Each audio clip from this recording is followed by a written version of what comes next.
So, good morning, Rotarians. Thank you for joining us. Meeting is called to order. Shortly, I'll be sharing my screen and leading us through another fun presentation to direct the conversation.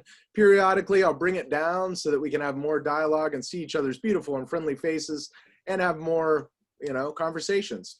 Feel free to speak out as you would in an in-person meeting, but if you're not using your microphone, please put yourself on mute, or maybe I'll do it for the cost of club fine.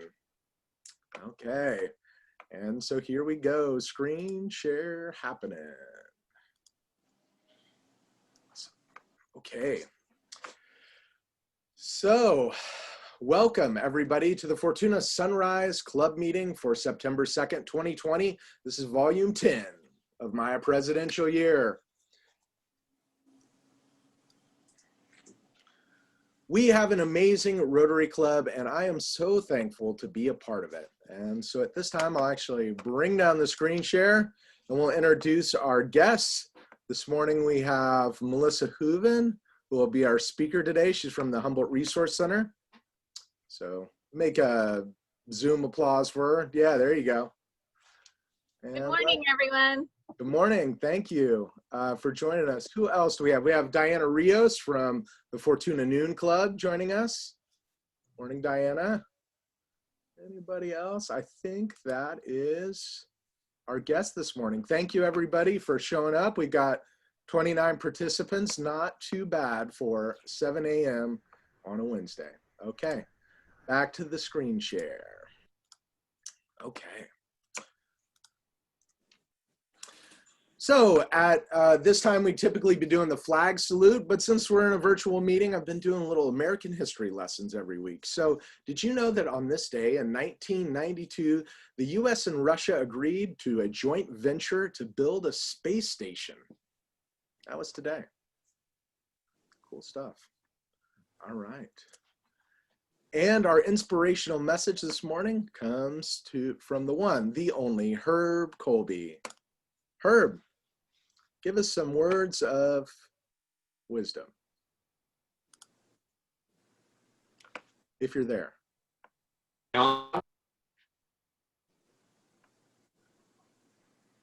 Maybe.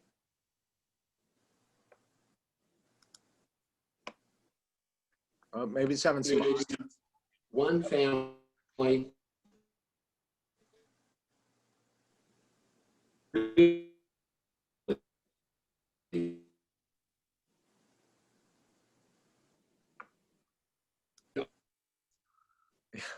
Yeah, give it up for Herb. The American family. Okay. Sound like he was censored. Yeah. He put me on mute. I did You want me to do that again? Yeah, if you can, we can hear you real good right now. Let's try one more time. Okay, here we go. From the great American statesman John Lewis. Now we have black and white elected officials working together. Today we have gone beyond just passing laws. Now we have to create a sense that we are one community, one family. Really, we are the American family. Love it, love it. Oh, you heard me that time. Yay! Good job. Thanks so much. All right. Thank you, Herb. Okay. The four-way test, we'll turn it over to Dr. Greg Barktold this morning for the four-way test. Okay, and I guess this applies to Zoom meetings.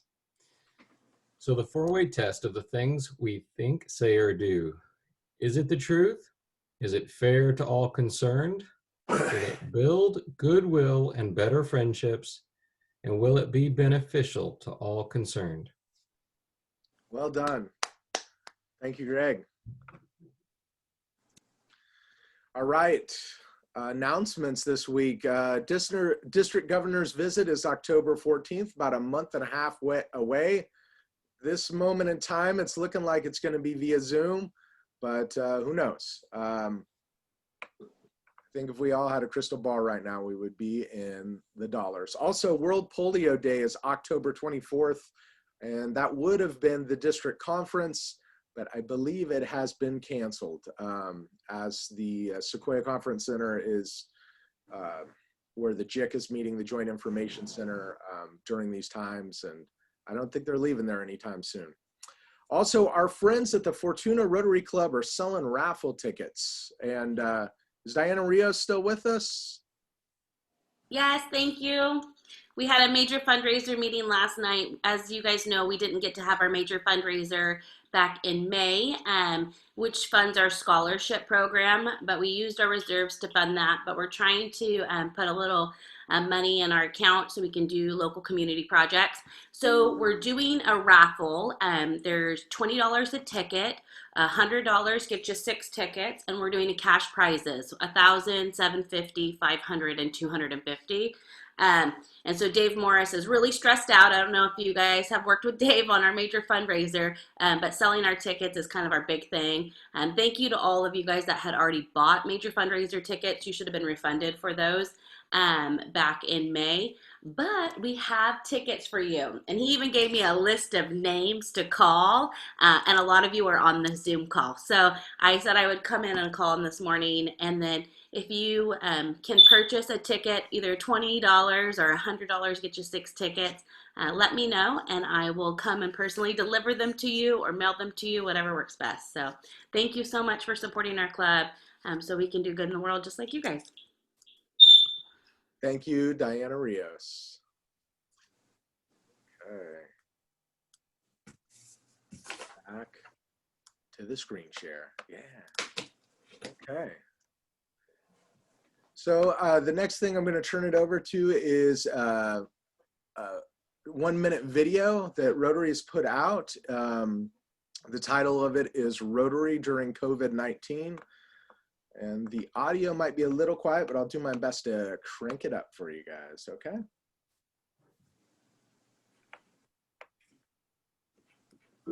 Rotary has never backed away from the hardest challenges because we're committed to a better, more equitable world. This year is no exception. Staying away from people and places we love in order to keep them safe. And despite the challenges, your generosity continued. Your donations provided more than $7 million to fund coronavirus relief projects in communities worldwide. And thanks to you, citizens of Kigali, Rwanda have their first public library. Women in rural Costa Rica are enriching their communities through social entrepreneurship. At-risk kids in Puerto Rico have an artistic outlet to heal their emotional traumas. Rotary and its partners have reduced 99.9% of polio cases worldwide. Thanks to you, the Rotary Foundation raised $408 million last year. So together, we can keep doing good in the world. Donors who take action help create lasting change. Our work isn't possible without you. Okay. Great video, Ross. Thank you for sending that over. And just last week, if you weren't here, they announced that Africa, the entire continent, has made an announcement that they are free from the wild polio virus. So that was big news in the polio world. We're gonna do a segment we haven't done before, but more kind of typical to our traditional recognitions. And I'm calling this segment Best Recognize. All right, what kind of photos have we dug up this week of Rotarians doing good? Best Recognize. Who do we got here? Penny Frageau, Bob Judavine. I see you out there. You're with us this morning. We heard a little bit about this last week. Tell us a little bit more.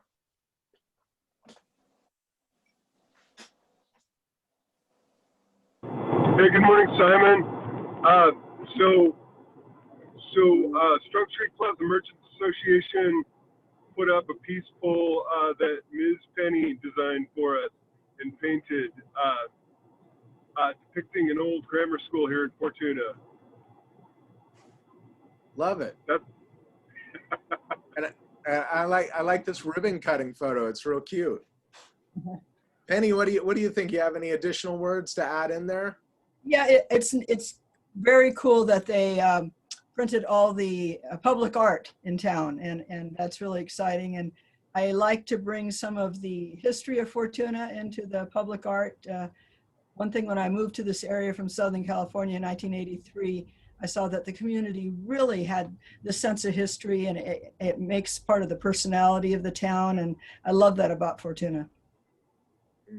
Same. Well, awesome. This peace pole and ribbon cutting ceremony. What do you think that's worth to you guys? $20? $20 sounds amazing. Yeah, give it up for Penny. Yeah, I'm in for 22. Great, look at that. Awesome. Thank you very much, you two. All right. Best recognize these awesome people having dinner here. Who do we see? Any guilty parties here? Mr. Kenichi, I'm looking at you. Boy, that goes back a ways there. What a great group of folks, including my old friend Dan Dill, who's no longer with us. That goes back to Pacific Lumber Company days, I think. What do you think? What do you think was on the menu, Sal? What's that? What was on the menu that night? Had to be steak. I'm going surf and turf. Surf and turf. That sounds delicious. Probably lots of cocktails. Oh wow. Group of folks. That's worth $20. Okay. Wonderful. Thanks. Give it up for Sal. Thank you, Sal. Good photo. Yeah. Thanks for the Rotary Gnomes for getting that for me. All right. So being an art educator, every week I am introducing an artist of the week and talking a little bit about their works and their lives. And additionally, I ask a Rotarian to give a critique at the end. So this week, we're going to look at the artwork of Wayne White. And if you are not familiar with Wayne White, I'm going to educate you. So early history and career of Wayne White is he's an American artist, art director, illustrator, and puppeteer from Chattanooga. Yeah, Wayne has used his memories from the South to create inspired works for film, television, and the fine art world. Wayne became a designer for the hit television show that I grew up with, Pee-wee's Playhouse. And his work has been awarded 3 Emmys, and he's designed sets and characters for shows such as Shiny Time Station, Beekman's World, Riders in the Sky, Great Country Group.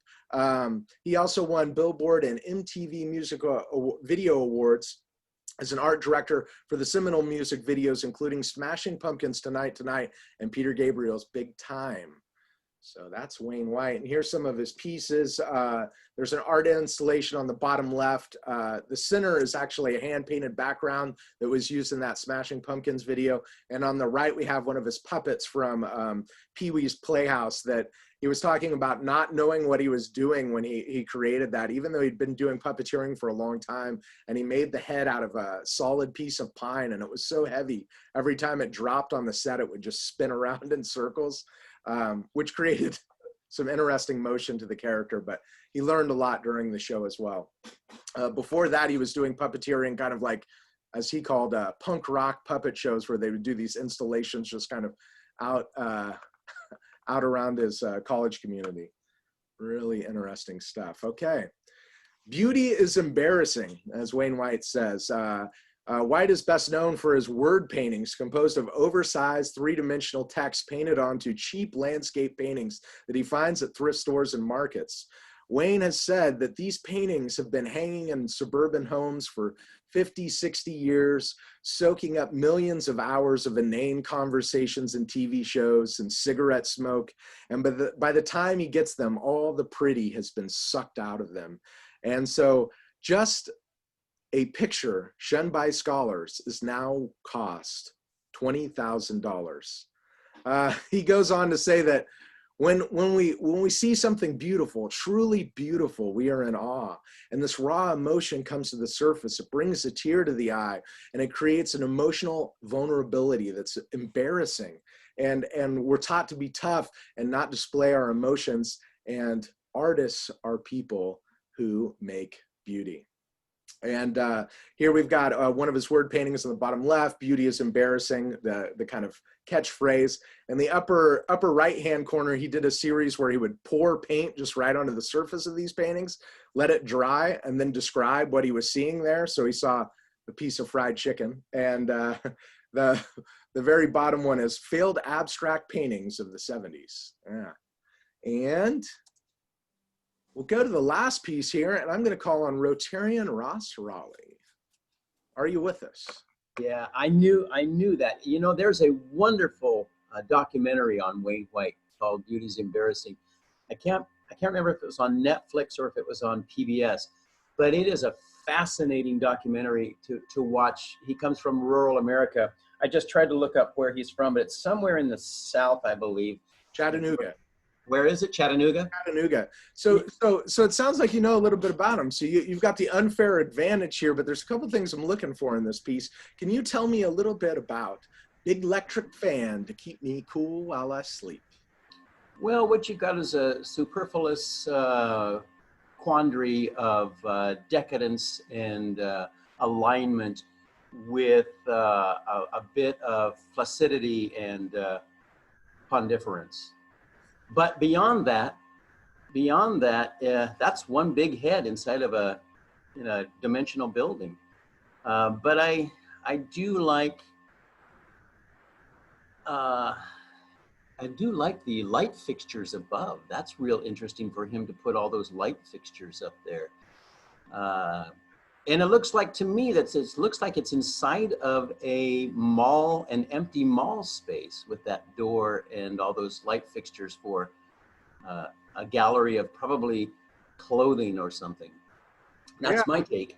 Okay, well that was pretty good. You used a lot of great description words there. But one thing I was looking for, you know, being a music fan and playing in a country band, you should have caught the lyric from a George Jones song called Ragged But Right, which is big electric fan to keep me cool while I sleep. Interesting, but I did not catch that at all. And this is actually a giant George Jones head that has a fan and a motor inside, so when the mouth opens up, it spews out hot whiskey breath. Yeah. Simon, I really don't see that in this. I see more of a breakdown in society and nothing to do with country music whatsoever. Well, that's too bad because it'll cost you about $20 for not seeing that. How about that? Okay, granted. Thank you, sir. Thank you. Good job, Ross. All right. So, hey, a little game of guess the artist. Carrie Anderson, you still with us this morning? Maybe? Yep, I'm here. Oh, awesome. Hey, so we just saw some puppets, but what about something more refined, like a sculpture? Something we shouldn't take for granted. Or we all know Italian sculptures rock, but Carrie, can you tell us which one of these was sculpted by Michelangelo himself? Oh man, that's a tough one. 1, 2, 3.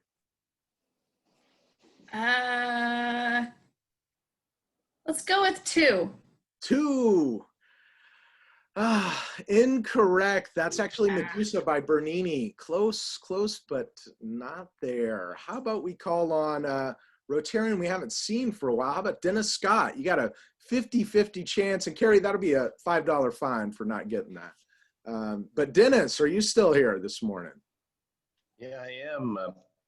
Heather told me I was fined and wasn't even there last week, so that's why I'm here. Why not? I'm going to be fined. I want to be here. Yeah. I would say number 3. Number 3, correct. Good job, Dennis. You do not get fined. That is The Rebellious Slave by Michelangelo. Good guess. Yeah, welcome back. Coming out swinging. I love it. I love it. Okay. And I typically be doing the weekly recognition, but let me double check. I think the person I was going to recognize is not here. Yeah. So without further ado, I think we'll move on to our speaker today, which will give us more time to talk with her. And I'll pass it over to our program chair, Erin Dunn, this morning. Well, thank you, Simon. it's my great pleasure to introduce Melissa Hooven, who is the new CEO of Humboldt Senior Resource Center. And she began her position in April in the midst of COVID. So our hats off to you, Melissa. Her family and that of her husband's have been in Humboldt County for generations. Like many children raised here, she immediately left upon graduation to attend college, having returned after living for several years in San Francisco.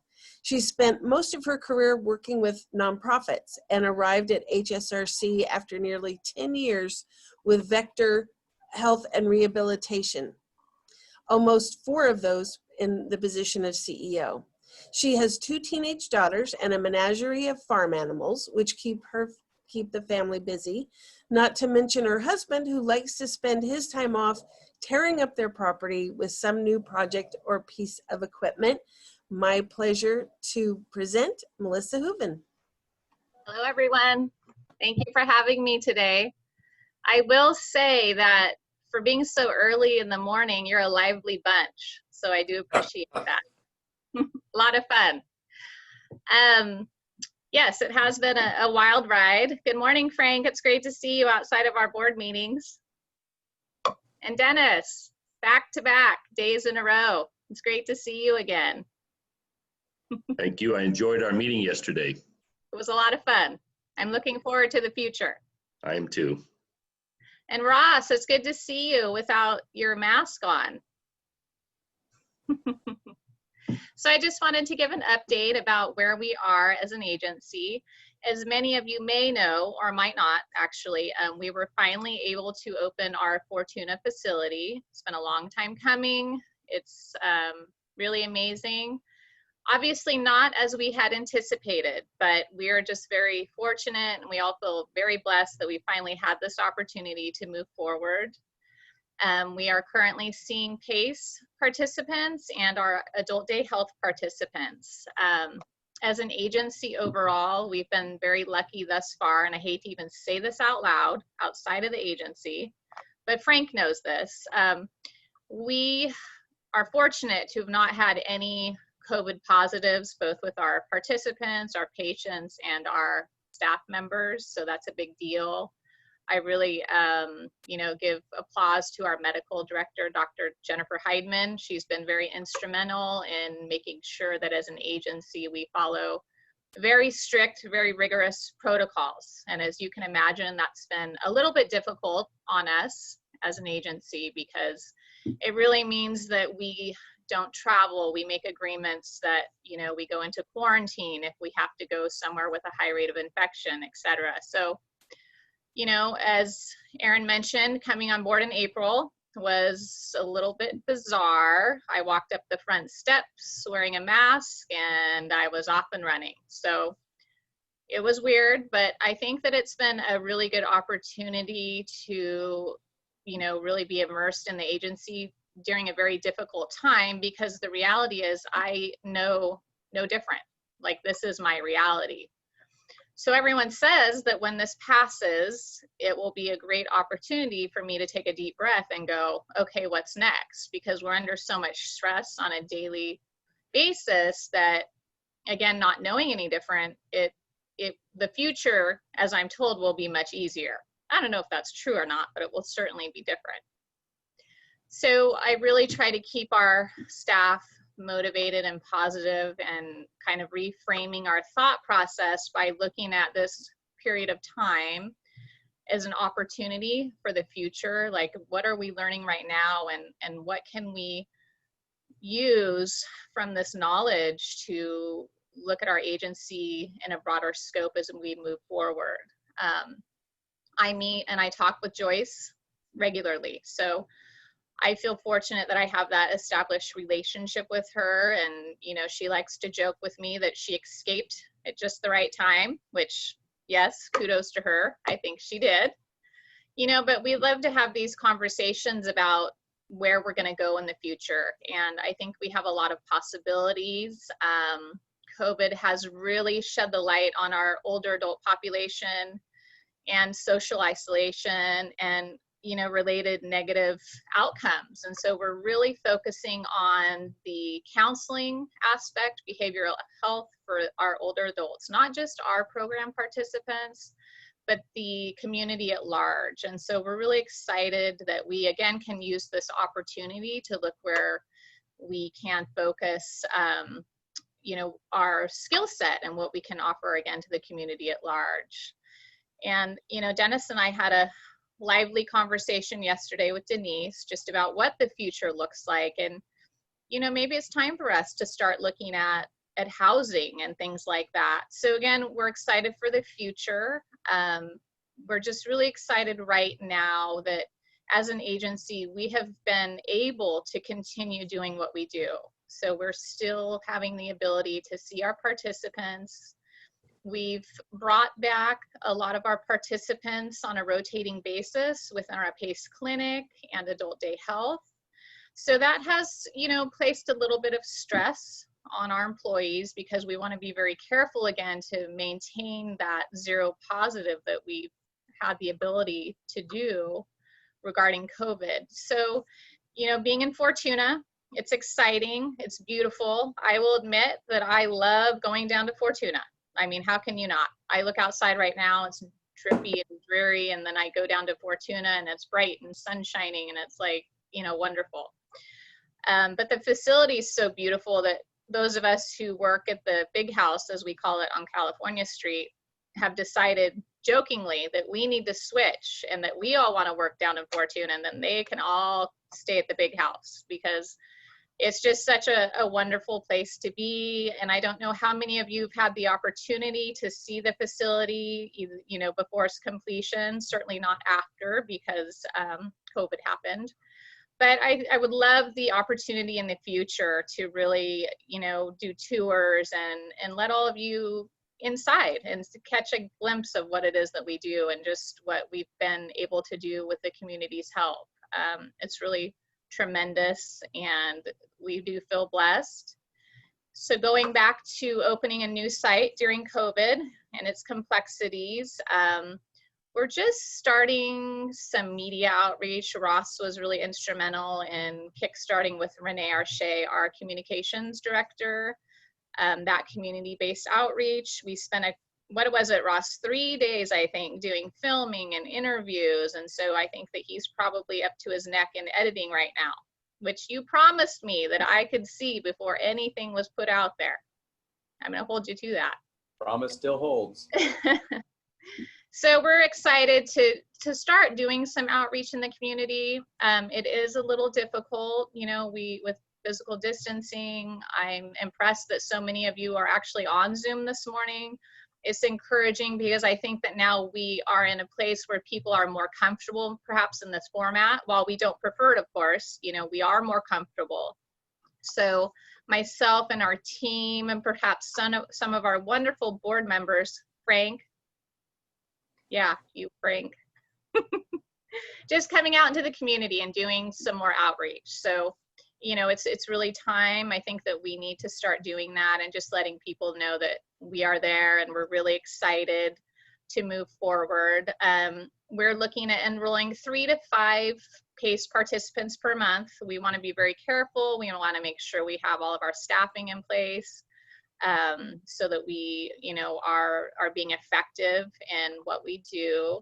And regarding adult day health in Fortuna, we really have a lot more limitations by the state in terms of the number of participants we can have in the program. So we are alternating participants about 5 per day just for the adult day health side. And Dennis got a chance to see yesterday what the building looks like having participants and the physical distancing. And, I think it was probably nice for Dennis to see some activity in there and just to really see people engaged. And, it's been really great. We've been open for just over a month. So we've been able to work out some kinks. And as with new construction, we've had some interesting issues, but we are pleased to have the opportunity to work through them because that means that we're open and we're, doing business and we're enrolling participants and, we're in the community. And so we just are very thankful for the opportunity. And I'd be happy to answer any questions that any of you may have. Lisa, this is Dennis. You know, we have a site on the campus that we're going to build, Reaching for Independence, an office, and they're actually going to Scotia for their headquarters. But we've got a wonderful site there, and we talked about having some housing for the seniors, and I thought that was pretty exciting. Maybe you could talk a little bit about your vision for that because of the way it's going to fit on the campus with our other activities. Sure. Yesterday, Dennis and Denise and I had an initial conversation just about what the future looks like and what needs are there in the community that could be met more robustly. And so for us, looking at our programs, it's, okay, are we ready to get into housing? And so we really need our participants for all of our programs, and that also includes nutrition, to have safe, stable housing. So are we in a position now as we look to the future to kind of embrace that model? And so of course we have this beautiful campus, and there just happens to be a well-developed space right across from us, you know, and a foundation that has been very, very accommodating and very, I guess you could say inspired. You know, the foundation's very inspiring and their outreach to the community and the overall vision. So I think that having the opportunity to look at housing and what that would do for the community on a larger scale. So the idea is that we would have ground floor units that really are geared to our participants and community members on a broader scale, where those would be the most accessible for those who have the most physical impairments or challenges, you know, access issues overall. Looking at perhaps a 3-story building, which could be a challenge. We want to keep, you know, we want to keep the facade, if you will, in line with the other buildings on the campus. So really looking at, you know, how could we integrate housing in a way that is seamless there. So we just had those initial conversations about what that would look like. And, you know, the reality is that having participants on site in housing, we would have eyes on them. So we would have our medical team, we would have a housing site manager, our nursing team. And so then right across the way, we have our nutrition programs. So we have meals there, and we have the activity center, and we actually have the clinic. So to really have a campus where we, you know, embrace the housing component, it would be very robust, and we would really be focusing on that continuum of care. And so I think when we look at moving forward in projects, so how do we fulfill that continuum of care? And housing is one of the biggest elements, because again, it goes back to the safe and stable. So keeping participants safe and stable. And again, not just for our participants, it's a broader outreach to the community. And so I think that Fortuna and the Eel River Valley is well positioned for that. And I think with our partnerships in the community, it could be something that is just really exciting and positive and would ultimately be very, very successful. Thank you. Thank you, I have Dennis. a question, Melissa. Speaking of the greater health care for seniors and greater living for the entire county, I want to touch upon Ann Lindsay's proposal for her Life Care Humboldt in McKinleyville idea. Is that ultimately a PACE program? Because I can't read through the jargon because I just don't know your industry very well. But for me, it's a great movement that we have these communities pulling together to do greater assistance for seniors as we all hit that age. But is that a PACE program she's doing? No, it's not a PACE program. The overall scope of the project, of course, they're going to, the idea is to integrate, you know, types of healthcare. So really, like, our project in comparison is really focusing on our lower income older adult population, where if you look at their platform, I mean, it's really wonderful. Don't get me wrong. I'm looking at that going, wow, I would like to, you know, be a resident there someday. So we're looking again at the lower income scale, whereas that is scaled more to someone who has a median to higher level income. at this point, that is our understanding. So I think that you touch on something really valid, Ross, is that as an entire community in Humboldt County, that we're providing options across the board, you know, your higher income levels to your lower income levels. And I think that that's really what's important as we all age and we all look to the future, and how will our needs be met? And so who is going to be offering what program and accommodations to suit that individual person. So I'm really excited about their project, absolutely. And I think for a town like McKinleyville, it's a great space. You know, living out towards Fieldbrook, it's pretty exciting to see that finally McKinleyville could be really doing something like that and improving the community. But yes, to address really your initial comments, it's not a PACE program per se, but they will integrate eventually some of those healthcare aspects, which I think would be wonderful. So I hope I've answered your question adequately. Are there any questions? Sorry, Simon. Oh, no, great. Melissa, I think we may have worked together in the past. I worked for Precision Intermediate for about 10 years. I want to say that you had a business or something, maybe, was it a skincare line? It's been a while. Yeah, I had partners and we had a really robust, exciting line that was all over the country. And, you know, I can give a little history on that. I had come back from San Francisco and was working for the UCSF Foundation, which was great. And so I was working with various nonprofits in our community when I moved back, and then started this project with some partners.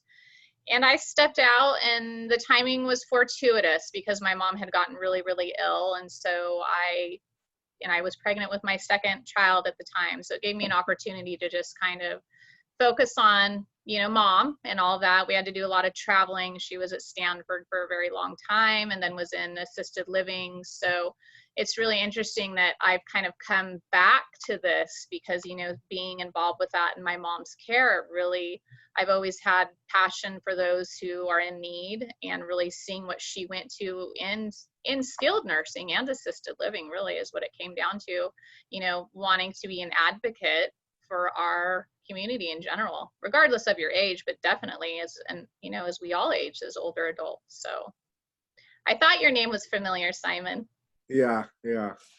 Well, it's good to see you again. Thanks for joining us. Any other final questions for Melissa?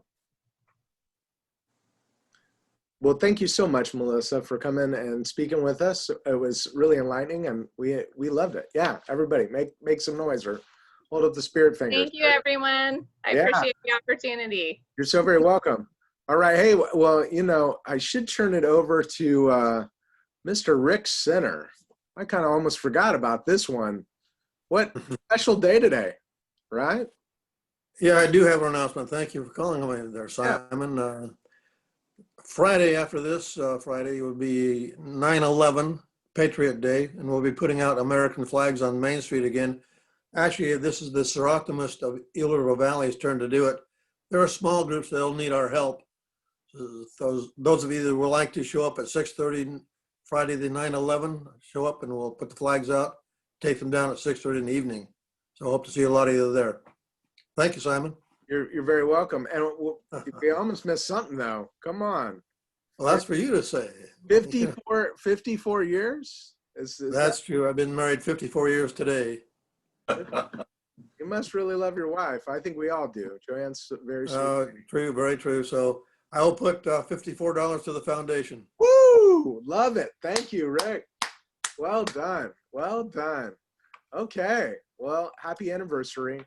Thank you. We won't ask what you're going to do tonight, but if you want to tell, I mean, just paid $54. Got anything special planned? Nah, nothing. All right. Does anybody else have anything to share about themselves, Rotary in general, or our club in particular? Any needs that need to be met in our community that we as Rotarians can help out with? So Simon, this is Heck. Yes.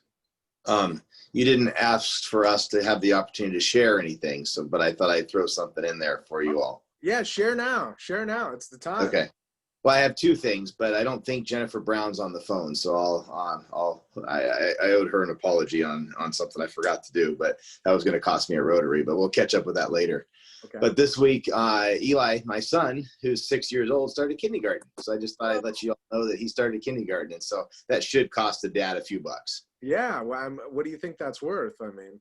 Well, I was thinking about that and trying to think about what grade kindergarten is, because if you have second grade, first grade would be half of second grade. So what's half of first grade? I mean, he's in what, half a grade? So 50 bucks maybe? Yeah, that's where I was at. Yeah. Yeah. Oh, awesome. I love it. I love it. Well done. Well done. Well, I mean, how many hours is he going to be at school, Heck? Each day? We should ask his mom that. Okay. Okay. I'm guessing it's about 6 hours that you won't be able to make him work in the salt mines. So thank you. You know, I did throw a friend under the bus too, because Eli's not the only kindergartner in this club. Ooh. Do we have anybody to admit? Oh, is that, I see somebody putting something up to the screen there. Is that you, Greg Bartol? Trying to get it in focus. I think Heck is currently making his mom and his son unload all the firewood for him while he supervises. Ooh, it's a good thing he put in 50 bucks into the kitty this morning, because that would cost him more. Holy I preempted you there, neighbor. Oh, wow. Did anybody else though have maybe a student starting school, new grade? Yeah, I've got 3. Whoa. We have Wyatt's in 5th grade, Waylon's in 3rd grade, and Tegan is also starting kindergarten this year. Oh, wow. Awesome. Congratulations. Big day Monday. So, at home. Oh, at home. Yeah. I was going to say, they're all out of the house now. No. Yeah, no. How's that working out? We're all trying to work here now. It's interesting. Yeah. Headphones? Is everybody using headphones or? Everybody has their own room, Okay. so we're set up, but yeah. Yeah. Oh, I'm not a teacher. yeah. Well, is that worth anything else for you, Carrie, or? I was gonna ask if anybody wants to come over and take a class period or anything like that. So you guys just let me know who's interested in coming over. We could split it up into shifts, whatever you guys, however you guys Gary, want. you have a great point, because our club has been really good about going and reading in classrooms and helping in classrooms. Yeah. I mean, I think this is a great opportunity for club members to step up. Well, if I didn't work in education, was already taken for it those hours, I might come over. But anybody else? Maybe some of our retired population here. What does that pay per hour? Yeah. Well, I'm getting paid nothing, so and it pays in wine right now. So I suggest turning on the cartoons and walk away. some days that might just have to happen. Whatever you think it's worth, Simon, you let me know. Goodness. Well, you got 3 kids in the house, so that's a lot to take care of. And we already hit you once, right, this morning? So what was it, $5? How about we round it up to 10? Does that sound good? Let's go 20 at least. Love it. 20. I'll take it. All right. Thanks. You're so very welcome. Thank you. Anybody else before we leave this morning? Okay. Hearing nothing, I'm going to call this meeting to close. Thank you, everybody. Have a great Rotary Day and keep doing good in the world. Bye. Hey, Simon. Oh, wait, Kurt. One real quick. Don Winterholm, it looks like he's not here today, but Monday when I was doing Food for People, he showed up with 2 big, huge crates of green beans out of his garden, and he donated them, and we handed them out to the people on Monday. That was really cool. Awesome. So thanks to Don. Yeah, I'm hoping he shows back up soon. I was sending him some messages last night, so I think he'll be back. He said he's just been real busy with a lot of stuff. Yeah. Thanks for letting us know. Mm-hmm. All right. Busy green beans. Green beans and ribs, man. That guy's the smoking king. Yeah, I'm getting ribs from him on Friday. Yeah, I think they're doing a fundraiser right now for one of those water projects, clean water projects. Mm-hmm. Yep. Yeah. So yep. if you know Don, reach out to him and help support a good cause. There's something. All right, everybody. Well, I think we'll call this meeting to close. And you guys have a marvelous day. Thanks so much. Drawing? Oh, wait, drawing. Gosh. Good catch, past president. Well Sorry. done there. It's like, Sorry, I missed you up. but wait, there's more. Okay, drawing. I'm going to look for a ticket in this plastic spray painted tub here. Let's see. And we're up to what? 115 now? 110. 110. And guess who I picked? The person who just talked right there. Ross, you can win untold fortunes. Come on, gold. Okay. Okay. What's it going to be? Oh, no, you're going to be a guest find master. How about that? How about Yay, that? I will accept my new duties. Okay, super duper. Well, thanks everybody. Really appreciate it. Great meeting this morning. Thanks again, Melissa, for showing up, and everyone else for that matter. And have a marvelous day. Okay, bye. Bye. Don't forget the tickets at the noon club. You guys.